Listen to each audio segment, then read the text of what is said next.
پتہ ہے اس پوری صورت میں اللہ تعالیٰ نے سید الانبیاء صلی اللہ علیہ وسلم پر جو الزامات لگے کہ یہ عام انسانوں کی طرح کے انسان ہیں، ان کے ساتھ فرشتے کیوں نہیں ہیں، اللہ ڈائریکٹ ہم سے ہم کلام کیوں نہیں ہوتا، فرشتے ڈائریکٹ اتر کے ہم سے ہم کلام کیوں نہیں ہوتے، یہ بازاروں میں چلتے پھرتے کیوں ہیں، یہ کھانا کیوں کھاتے ہیں، یہ تمام اعتراضات کے اللہ نے جواب دیے تھے۔ پھر اللہ تعالیٰ نے عقلی دلائل دیے، الم تر الی ربک کیف مد الظل، کہ کیسے اللہ نے سایوں کو پھیلایا، انسان کو پانی سے بنایا۔ یہ تمام دلائل دینے کے بعد پھر اللہ نے مشرکین اور یہ جو کافر لوگ ہیں ان کی ہٹ دھرمی بیان کی اس صورت میں۔ کان الکافر علی ربہ ظہیرا، کافر رب کا بڑا مخالف ہے، اتنے سارے دلائل دیکھ کے بھی وہ اگنور کرتا ہے ان دلائل کو۔ اب اللہ بتا رہے ہیں کہ اپنی کبریائی بیان کرنے کے بعد کہ کچھ نیک لوگ بھی ہوتے ہیں دنیا میں، سارے برے نہیں ہوتے، جو رحمان پر ایمان لے کر آتے ہیں تو ان کی کیا صفات ہوتی ہیں۔ تو اب اللہ نے ان صفات کو بیان کیا ہے کہ جو اللہ پہ ایمان لانے والے لوگ ہیں ان کے اندر یہ بہترین صفات ان کے اندر پیدا ہو جاتی ہیں، اور جو ایمان نہیں لے کر آتے وہ تکبر کرتے ہیں۔ ان سے کہا جاتا ہے کہ رحمان کو سجدہ کرو، کہتے ہیں رحمان کیا ہے۔ تو ایک قوم تو ایسی ہے جو نماز پڑھنے کے لیے تیار نہیں ہے، ایک سجدہ کرنے کے لیے تیار نہیں ہے، رحمان کا انکار کرتی ہے، اور ایک قوم ایسی ہے جو رحمان کی صفت رحمت جب دیکھتی ہے اس کائنات میں تو کیسے رحمان کے حکام کو فالو کرتی ہے۔ تو اللہ نے اس رکوع کی ابتدا کی، تبارک الذی جعل فی السماء بروجا، بہت برکت والی ہے وہ ذات جس نے آسمان میں ستارے بنائے، وجعل فیہا سراجا، اور بنایا اس نے آسمان میں ایک چراغ، وقمرا منیرا، اور ایک چاند چمکتا ہوا۔ کیسا پیارا لگتا ہے رات کے وقت آسمان، ستارے اس میں کیسے ٹمٹما رہے ہوتے ہیں، اور کیسے، اور یہ تو اب سائنس نے ترقی کر لی تو بتا دیا کہ جن چیزوں کو ہم ہلکا سمجھتے تھے، جن ستاروں کو، وہ اللہ کی قدرت کی کتنی بڑی دلیل ہے۔ کتنے ستارے ایسے ہیں جن کو آج ہم دیکھ رہے ہیں، حالانکہ یہ لاکھوں سال پہلے یہاں سے موو کر چکے تھے، آج ان کی روشنی ہم تک پہنچ رہی ہے، اور سورج سے لاکھوں گنا بڑے بڑے ستارے موجود ہیں۔ تو ایک عجیب اللہ کی قدرت ہے، ہم جس ستارے کو اتنا سا دیکھ رہے ہیں وہ سورج سے پتہ نہیں کتنا بڑا ہو، زمین تو کوئی حساب میں ہی نہیں آتی اس کے۔ تو یہ اللہ نے آسمان میں بنا دیے، اور اللہ کہتے ہیں دیکھنے میں کیسی خوبصورت زینت ہے، اور اس آسمان میں اس نے ایک چراغ بھی بنایا جس کو ہم سورج کہتے ہیں، کیونکہ ہمیں وہ روشنی دیتا ہے، اس لیے اللہ نے اس کو چراغ سے تعبیر کیا۔ وقمرا منیرا، اور ایک چمکنے والا چاند اللہ نے ہمیں عطا کیا۔ وَهُوَ الَّذِي جَعَلَ اللَّيْلَ وَالنَّهَارَ، اللہ وہ ذات ہے جس نے رات اور دن کو ایسا بنایا، خلفتاً، ایک دوسرے کے پیچھے آنے جانے والا۔ ایسے بھی کر سکتے تھے اللہ، جیسے نارتھ پول میں ہمیشہ دن رہتا ہے، 6 مہینے دن 6 مہینے رات، تو ایک پول ایسا ہوتا جہاں ہمیشہ رات ہوتی، ایک پول ایسا ہوتا جہاں ہمیشہ دن ہوتا۔ لیکن اللہ نے نظام ایسا بنا دیا زمین کو گھما کے، ادھر رات، اس کا خلیفہ دن، پھر دن کا خلیفہ رات۔ اللہ کہتے ہیں میں نے نظام بنایا، کیوں؟ لمن ارادہ، اس شخص کے لیے جو چاہتا ہے، ان یذکر، کہ وہ نصیحت حاصل کر لے، او ارادہ شکورا، اور اس شخص کے لیے جو چاہتا ہے، جو ارادہ کرتا ہے شکر گزاری کا۔ کیا زبردست بلاغت ہے، اور کیا خوبصورت آیت ہے۔ یعنی اللہ کہتے ہیں میں نے یہ نظام کائنات اور یہ اتنا خوبصورت نظام جو سجایا ہے اس شخص کے لیے کہ بعض دنیا میں ایسے لوگ ہوتے ہیں جو چاہتے ہیں کہ ہمیں ہمارا محسن مل جائے نا تو ہم اس کا شکر ادا کریں۔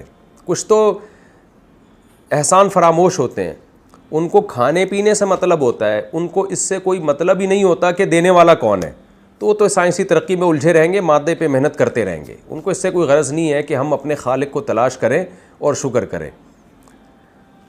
تو لیکن کچھ لوگ ایسے ہوتے ہیں جو یہ چاہتے ہیں کہ ہمیں کوئی ملے، کوئی محسن ہو، پتہ چلے کون ہے ہمارا محسن، اور ہمیں پتہ چلے سیدھا راستہ کیا ہے۔ نصیحت کسے کہتے ہیں؟ سیدھا راستہ کسی کو بتا دینا، تو وہ سیدھے راستے کی تلاش میں ہوتے ہیں۔ تو اللہ کہتے ہیں میں نے اس کائنات میں یہ جو دن اور رات کا نظام بنایا اور یہ کائنات میں قدرت کے دلائل رکھے، تو یہ ان لوگوں کے لیے جو اچھا بننا چاہتے ہیں، نصیحت حاصل کرنا چاہتے ہیں، مجھے پہچاننا چاہتے ہیں، تو ان کے لیے میں نے یہ سب کچھ انتظام کر دیا ہے۔ میں چاہتا تو یہ انتظام نہ کرتا، انسان کو ویسے ہی پیدا کر کے چلا دیتا اس کائنات میں، اور اتنا حسن نہ رکھتا اس کائنات میں، اور ایسی مینجمنٹ پیدا نہ کرتا، لیکن میں نے یہ سارے کام اس شخص کے لیے کر دیے جو چاہتا ہے۔ جو نہیں چاہتے وہ تو نہیں کریں گے، لیکن اگر اللہ یہ قدرت نہ دکھاتا تو بہت سے لوگ خدا کو تلاش کرنا چاہتے مگر ان کو خدا نہیں ملتا۔ اب جو تلاش کرنے والا ہے اس کو مل جائے گا اللہ۔ کیسی زبردست اللہ نے اس میں ان لوگوں کے لیے جو شکر گزاری چاہتے ہیں اور سیدھا راستہ چاہتے ہیں، ان کے لیے کتنی بہترین آیت ہے یہ۔ تو اب دیکھیں نا، ایک جو لبرل اور سیکولر آدمی جب اس آیت کو پڑھے گا تو اس کے پہلے حصے یعنی وہ جب یہ سینٹنس اپنی زبان سے دہرائے گا تو وہ کیا کہے گا؟ اللہ نے زمین اور آسمان کو بنایا اور اللہ نے دن اور رات کو ایک دوسرے کے بعد آنے جانے والا بنایا تاکہ لوگوں کو سکون حاصل ہو یا تاکہ نظام زندگی چلتا رہے. تو وہ اس سے آگے نہیں بڑھے گا وہ. لیکن اللہ نے بتایا یہ سب میں نے بنایا ہے نا اس لیے کہ میں دیکھنا چاہتا ہوں کہ جو مجھے پہچاننا چاہتا ہے, نصیحت حاصل کرنا چاہتا ہے اور میرا شکر گزار بننا چاہتا ہے, اس پہ حجت تمام ہو جائے اور اس کو راستہ مل جائے, اور جو نافرمان ہے حجت ان پہ تمام ہو جائے, فرما برداروں کو راستہ مل جائے. تو کائنات میں اس لحاظ سے غور کرنے والے آج دنیا میں موجود بہت تھوڑے لوگ موجود ہیں. زیادہ تر لوگ اس نقطۂ نظر سے, اس زاویے سے غور نہیں کر رہے. اب اللہ تعالیٰ ان لوگوں کی صفات بیان کرتے ہیں کہ جو اللہ کی آیتوں پہ ایمان لے آتے ہیں, کائنات میں غور کرتے ہیں, رحمان کو سجدہ بھی کرتے ہیں اور رحمان کے وجود پہ یقین بھی کرتے ہیں اور اس کے مکمل فرما بردار بن جاتے ہیں. میں بار بار کہتا ہوں قرآن کی عادت ہے کہ جب قرآن اچھے لوگوں کی صفات بیان کرتا ہے تو اعلیٰ درجے کے اچھوں کو بیان کرتا ہے, جب بروں کو بیان کرتا ہے تو اعلیٰ درجے کے بروں کو بیان کرتا ہے تاکہ اچھائی اور برائی کا ایک معیار سامنے آ جائے. پھر یہ آپ پر ہے کہ آپ کتنا اچھائی کی طرف مائل ہوتے ہیں اور کتنا برائی کی طرف مائل ہوتے ہیں. تو اب قرآن اچھے لوگوں کی صفات بیان کرتا ہے. وعباد الرحمن, رحمان کے جو بندے ہیں یعنی وہ بندے جو اپنے آپ کو رحمان کا بندہ سمجھتے ہیں, ان کی کیا علامات ہیں؟ الذین, یہ وہ لوگ ہیں, یمشون علی الارض, جو چلتے ہیں زمین پر ہونا, عاجزی کے ساتھ یعنی تواضع کے ساتھ, مطلب اکڑ کے اور تکبر سے نہیں چلتے. علامہ ابن کثیر رحمہ اللہ تعالیٰ اور بہت سارے مفسرین نے اس آیت کی تفسیر میں لکھا ہے کہ اس آیت کا حاصل یہ ہے کہ نہ زبان سے تکبر کے جملے کہتے ہیں, نہ ان کا ایٹیٹیوڈ ایسا ہے جس سے لگے کہ یہ فرعون اور متکبر ہیں. یعنی ان کی وضع قطع سے لگ جاتا ہے کہ یہ ان میں کبر نہیں ہے, بڑائی نہیں ہے. تو ہر وہ قول جس سے لگے کہ آپ ماتحتوں کی توہین کر رہے ہیں. آج مسلسل جو ہے نا سوشل میڈیا پہ غربت کو اور اس کو ایک عیب بنا کے پیش کیا جا رہا ہے. غریب آدمی ڈپریشن میں جاتا ہے ایسی باتیں سن کے, برا بلا کہا جاتا ہے غریبوں کو. یہ خدا کی قسم اتنا خطرناک جملہ ہے, اتنی خطرناک یہ اسٹائل ہے موٹیویشن کا کہ اس میں اس بات کا غالب امکان ہے کہ ایسے شخص پر دنیا میں اللہ کی طرف سے عذاب آ جائے. ایسی تحریکوں کو, ایسے لوگوں کو کبھی بھی موٹیویٹ نہ کریں. اللہ نے اگر دولت دے دی, آپ کو شہرت دے دی, آپ اپنی اوقات نہ بھولیں. یہ سب بھیک میں ملا ہوا ہے اللہ کی طرف سے, کبھی بھی ان پہ فخر نہیں ہے. نبی صلی اللہ علیہ وسلم سے ایک صحابی نے پوچھا, یا رسول اللہ تکبر کیا ہے؟ میں اچھا جوتا پہنتا ہوں, اچھے کپڑے پہنتا ہوں, کیا یہ تکبر ہے؟ آپ نے فرمایا نہیں, یہ کبر نہیں ہے. اللہ یحب الجمال, اللہ خود جمیل ہے, جمال کو پسند کرتا ہے. لیکن تکبر کیا ہے؟ بطر الحق, حق کا انکار کر دینا. اور دوسری حدیثوں میں آتا ہے تکبر ہے دوسرے کو نیچا دکھانے کی کوشش کرنا. تو نبی صلی اللہ علیہ وسلم نے فرمایا قرب قیامت میں ایک بستی میں لوگ ناچ گانوں میں, عیاشی میں مشغول ہوں گے. ایک فقیر آئے گا بھیک مانگنے کے لیے, تو اس کو دھتکاریں گے ایسے کر کے نا, تو اسی وقت ان پر عذاب آئے گا اور وہ سارے زمین میں دھس جائیں گے. تو یہ جو غریب کا مذاق اڑانے کا ایک ٹرینڈ نکلا ہے نا ہماری سوسائٹی میں. پہلے مالدار لوگ ڈرتے تھے کہ ہم نے کسی غریب کا مذاق اڑایا تو کہیں اللہ کا ہم پر عذاب نہ آ جائے. دیکھو ہر برائی کے پیچھے نا لیبل بڑا اچھا لگایا جاتا ہے. آج غریبوں کا مذاق اڑایا جا رہا ہے, ان کو گالیاں دی جا رہی ہیں, لیبل یہ لگایا جا رہا ہے کہ ہم موٹیویٹ کر رہے ہیں. تو اس طرح تو ہر حرام کام حلال ہو جائے گا. آپ شراب پی لو اور آپ بولو کہ میں ریلیکس ہونے کے لیے پی رہا ہوں, میں عیاشی کے لیے نہیں پی رہا. آپ زنا کرو, یہ نیت کرو کہ جان بچانے کے لیے سور کھانا جائز ہے, تو میں جان بچانے کے لیے کر رہا ہوں. میں ڈپریشن میں جا رہا تھا, ڈاکٹر نے کہا اگر اتنی ڈپریشن ہوگی, اگر تم نے زنا نہیں کیا کہ تم دماغی توازن خراب ہو سکتا ہے. تو ہر برائی کے پیچھے ایسے تو آپ اچھا لیبل لگا سکتے ہیں. تو جہاں اللہ تعالیٰ نے تکبر کرنے کی اجازت دی ہے وہاں بھی ظاہراً تکبر کیا جائے گا. جیسے میدان جنگ میں سینہ اکڑانے کا حکم ہے, دشمن کے سامنے سینہ اکڑانے کا حکم ہے. نبی صلی اللہ علیہ وسلم نے فرمایا ایک صحابی دشمن کے سامنے سینہ اکڑا کے چل رہے تھے میدان جنگ میں, تو آپ نے فرمایا اللہ تعالیٰ کو یہ ادا بہت ناپسند ہے مگر اس موقع پہ اللہ کو پسند ہے. تو جہاں شریعت نے اجازت دی ہے وہاں تو حکم ہے, لیکن جہاں اجازت نہیں دی ہے وہاں کسی غریب کی یا کسی قوم کی توہین کرنا, ان کو برا بلا کہنا, یہ جملے اللہ تعالیٰ کو بہت ناپسند ہیں. نبی صلی اللہ علیہ وسلم نے فرمایا پچھلی امتوں میں ایک شخص نے اچھا لباس پہنا, مالدار تھا, تو سینہ کڑا کے نا لوگوں میں شو مارنے کے چل رہا تھا, اسی وقت اللہ کا عذاب آیا اور اللہ نے اس کو زمین میں دھسا دیا. قارون کے ساتھ کیا ہوا ہے؟ قارون نے صرف یہ کہا تھا کہ یہ دولت میں نے اپنی محنت سے اپنے ہنر سے کمائی ہے، اس کی اللہ نے اس کو سزا دی ہے اور اللہ نے زمین میں دھسا دیا۔ آج جو مالدار جس طرح غریبوں کا مذاق اڑا رہے ہیں نا، میں سمجھتا ہوں اس طرح توہین قارون نے بھی نہیں کی تھی۔ تو ایسی تحریکوں کو، ایسے لوگوں کو کبھی بھی آپ پروموٹ نہ کریں جن کو بات کرنے کی تمیز نہیں ہے، جو ہر وقت فرعونیت والا لب و لہجہ ان کا ہوتا ہے، میں، چاہے وہ مذہبی اسکالر ہی کیوں نہ ہو۔ مذہبی اسکالرز میں بھی بڑا تکبر آتا ہے۔ بعض مذہبی اسکالرز ہیں جو میں کرتے رہتے ہیں، میں نے یہ کیا، میں نے یہ کیا، میں نے یہ کیا۔ ایک دفعہ موسیٰ علیہ السلام نے کہہ دیا تھا، بخاری کی حدیث ہے، کہ سب سے زیادہ علم میرے پاس ہے۔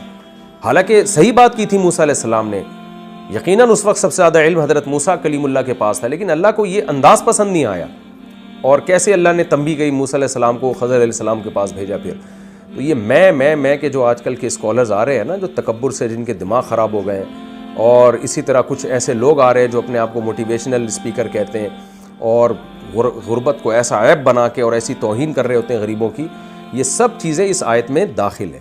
تو صرف چال نہیں ہے، ہر وہ عمل، یعنی ظاہر سے بھی آپ کے تکبر نہیں جھلکنا چاہیے۔ البتہ بعض دفعہ تکبر ہوتا نہیں ہے، لگتا ہے کہ یہ کبر ہے، تو خود انسان بہت جلدی فیصلہ نہ کرے بلکہ اصحاب علم سے پوچھے۔ بعض دفعہ ایسا ہوتا ہے کہ وہ کبر نہیں ہوتا، بلکہ کسی شخص کو لوگ بہت تنگ کر رہے ہوتے ہیں تو ان سے جان چھڑانا شروع کر دیتا ہے، تو لوگ کہتے ہیں دیکھو تکبر ہے، اب ملتا نہیں ہے صحیح طریقے سے۔ تو وہ ایک آدمی افورڈ ہی نہیں کر سکتا نا اتنے لوگوں سے ملاقاتیں، تو مینیج کرنا پڑتا ہے اس کو، تو وہ کبر میں داخل نہیں ہوگی وہ چیز۔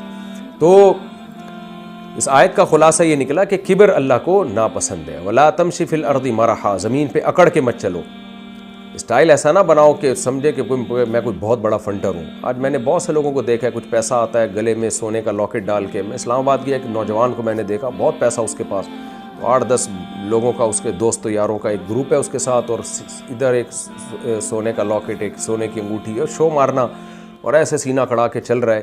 کل مرو گے بھائی، اس کیڑے کھائیں گے اس لاش کو۔ 2 سیکنڈ لگتے ہیں انسان کی اوقات سامنے آنے میں، 2 سیکنڈ لگتے ہیں۔ ہارٹ اٹیک ہوگا، مرے گا، منہ سے جھاگ نکل رہا ہوگا، اور فوراً لوگ کہیں گے یہ لاکٹ واکٹ نکالو، فوراً قبر میں لے کے جاؤ، اس کو سڑ جائے گا، بدبو آنا شروع ہو جائے گی، نہیں تو برف خانے میں رکھو ورنہ مرے گا، سڑے گا۔ یہ تو انسان کی اوقات ہے، اور باتیں کیسی بڑی بڑی کر رہا ہوتا ہے، اور جب ان کو تنبیہ کی جاتی ہے تو کہتے ہیں کہ ہم لوگوں کو موٹیویٹ کر رہے ہیں تاکہ غربت سے بچیں اور ان چیزوں سے بچیں۔ تو یہ بہت قرآن سے صاف پتہ چلتا ہے کہ اللہ کو تکبر آنا انداز ہی پسند نہیں ہے، چاہے وہ نصیحت ہی کیوں نہ اس میں۔ دوسری اس آیت کی میں ایک اہم بات رکھ لیں، مفسرین نے ایک اہم بات سمجھ لیں کہ مفسرین نے اس آیت کی تحت لکھا ہے کہ اس آیت کا یہ مطلب نہیں ہے کہ زمین پہ آپ بیماروں کی طرح چلنا شروع ہو جائیں، اس کا مطلب ہے تکبر سے اکڑ کے نہ چلیں۔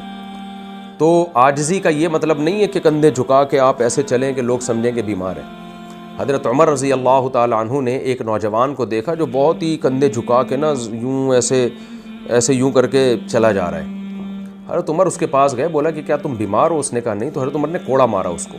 حضرت عمر تو کوڑے سے علاج کرتے تھے، ان کا روب تھا، دبدبہ تھا۔ کوڑا مارا کہ اللہ نے جب تمہیں صحت دی ہے تو صحیح طرح چلو جیسے صحت مند لوگ چلتے ہیں۔ اس طرح کی اور بھی ہمیں روایات ملتی ہیں۔ خود نبی صلی اللہ علیہ وسلم کی چال ایسی تھی جو مضبوط چال تھی آپ صلی اللہ علیہ وسلم کی۔ تو اس لیے تواضع کا یہ مطلب، جیسے بعض لوگ ایسے لگ رہا ہوتا ہے جیسے پتہ نہیں کوئی ایکٹنگ کر رہے ہیں، یا کچھ ان پہ واقعی کچھ تواضع کا غیر معمولی غلبہ ہو جاتا ہے کہ وہ بالکل ہی منہ نیچے کر کے ایسے خرامہ جا رہے ہوتے ہیں، جس سے لگتا ہے کہ یہ سست آدمی ہے یا کوئی بیمار ہے۔ تو مفسرین نے باقاعدہ اس کی وضاحت کی ہے روایات پیش کر کے کہ یہ چال اسلام میں پسندیدہ اور محمود نہیں ہے۔ یہاں عاجزی سے چلنے کا مطلب یہ ہے کہ تکبر نہ ہو، اکڑ نہ ہو، سینہ کڑا کے جیسے میرے جیسا کوئی نہیں ہے، یا میرے پاس ابھی نیا پیسہ آیا ہے۔ نیا جب کسی کے پاس دولت آتی ہے، شہرت آتی ہے نا، تو اپنی اوقات بھول جاتا ہے وہ۔ تو یہ مطلب ہے کہ تواضع کا، کہ اکڑ کے نہ چلو، یہ مطلب نہیں ہے کہ بیماروں کی طرح چلو۔ وَإِذَا خَاطَبَهُمُ الْجَاهِلُونَ قَالُوا سَلَامًا، فرمایا اور جب ان سے جاہل لوگ بات چیت کرتے ہیں تو یہ سلامتی کی بات کرتے ہیں۔ کیا مطلب؟ جہالت کا جواب جہالت سے نہیں دیتے، یعنی سلامتی کا مطلب وہ بات کرتے ہیں جس سے شر دور ہو جائے۔ سلامتی کسے کہتے ہیں؟ شر سے سلامتی۔ تو راجح تفسیر اس کی یہی ہے کہ سلامتی کی بات کرتے ہیں، وہ بات جس سے شر بھڑکے نہیں۔ بعض دفعہ کوئی جاہل آدمی آپ سے الجھتا ہے، آپ اس کو ایسا جواب دیتے ہیں کہ پھر وہ لا متناہی سلسلہ ایک شروع ہو جاتا ہے، اس کی تو سمجھ میں آتا نہیں ہے، اس کا تو مینٹل لیول ہی نہیں ہوتا، اور بھی بہت سے جاہل اس کے گرد اکٹھے ہو جاتے ہیں، تو آپ کی تمام صلاحیتیں جو پازیٹیو کام میں صرف ہو سکتی تھیں وہ ساری کی ساری اس 2-4 آدمیوں کے پیچھے ہی زندگی آپ کی خراب ہو جاتی ہے۔ تو اللہ فرماتے ہیں کہ وہ تو جاہل ہے، تم جاہل نہیں ہو۔ جو رحمان کے بندے ہیں وہ جاہل نہیں ہوتے، وہ دیکھتے ہیں کہ رحمان کس کام میں خوش ہوگا۔ تو اسی وجہ سے اس آیت کی تفسیر میں علماء نے لکھا ہے، مفسرین نے لکھا ہے کہ جہاں جواب نہ دینے میں شر پھیل رہا ہو تو پھر وہاں جواب دینا جاہل کو بھی واجب ہے، کیونکہ قرآن کہہ رہا ہے قالوا سلاما، یہ وہ بات کرتے ہیں جس سے شر دفع ہو۔ تو بعض دفعہ جواب دینے میں شر دفع ہوتا ہے، لیکن اکثر اگنور کرنے میں شر دفع ہوتا ہے۔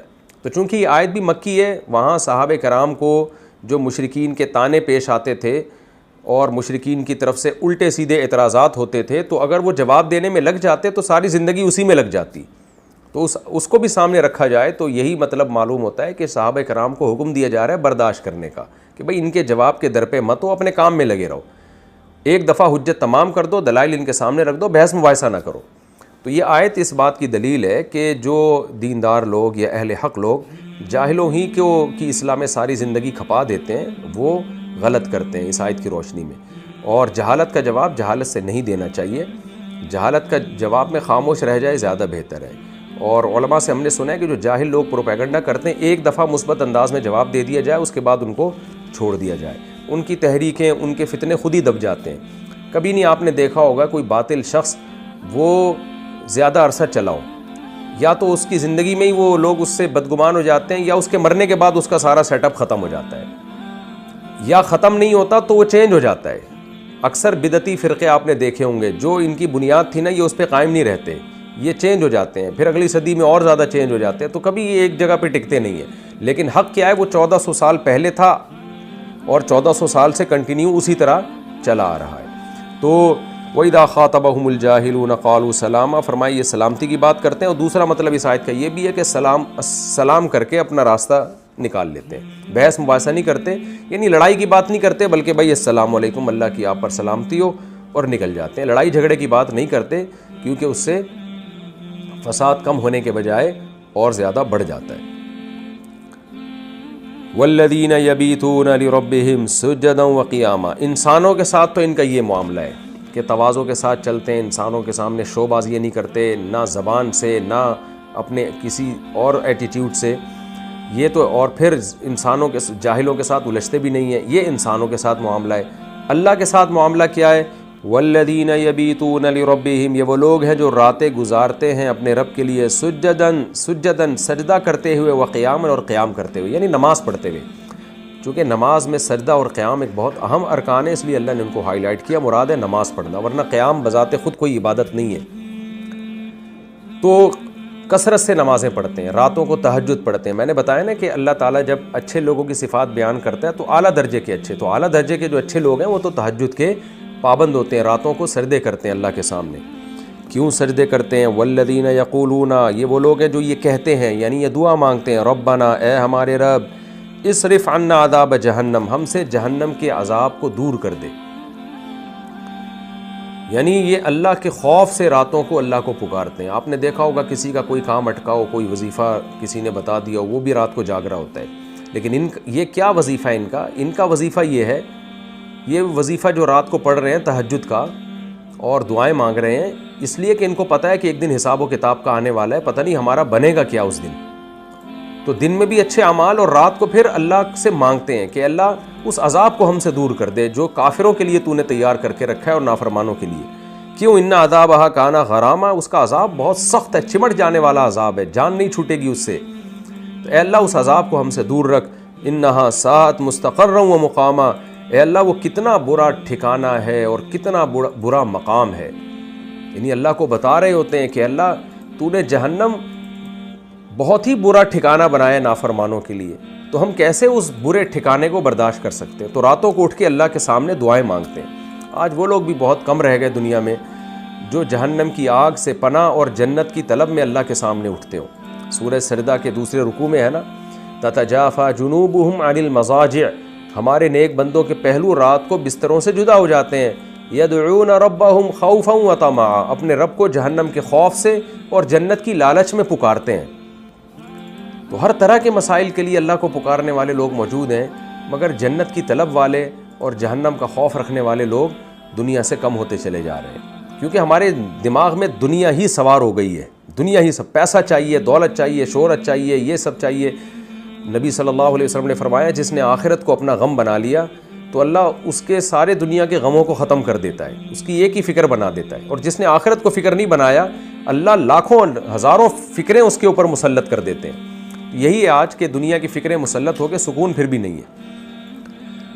انہا ساءت مستقرا ومقاما والذین اذا انفقوا لم یسرفوا ولم یقتروا وکان بین ذلک قواما۔ اہل جنت کی ایک بہت بڑی علامت یہ ہے کہ اسراف بھی نہیں کرتے اور کنجوس بھی نہیں ہوتے۔ جہاں اللہ نے خرچ کرنے کا کہا وہاں خوب خرچ بھی کرتے ہیں۔ اسراف کا مطلب بار بار بیان کر چکا ہوں، اپنی حیثیت سے زیادہ خرچ نہیں کرتے کہ کل کسی سے بھیک مانگنا پڑے، اپنی چادر دیکھ کے پاؤں پھیلاتے ہیں۔ اور یقتروا، ایسا بھی نہیں ہے کہ مال جمع کر کر کے رکھتے ہیں، جیسے آج میجورٹی کی عادت ہے، پلاٹ بنا لیے، جائیدادیں بنا لیں، بینکوں میں اتنا پیسہ رکھ لیا، اور جب ان سے کہا جاتا ہے یہ قارون کا خزانہ لے کے کیا قبر میں جاؤ گے، تو ایک ہی ہر ایک کے پاس بھائی بچوں کے لیے بنایا ہے۔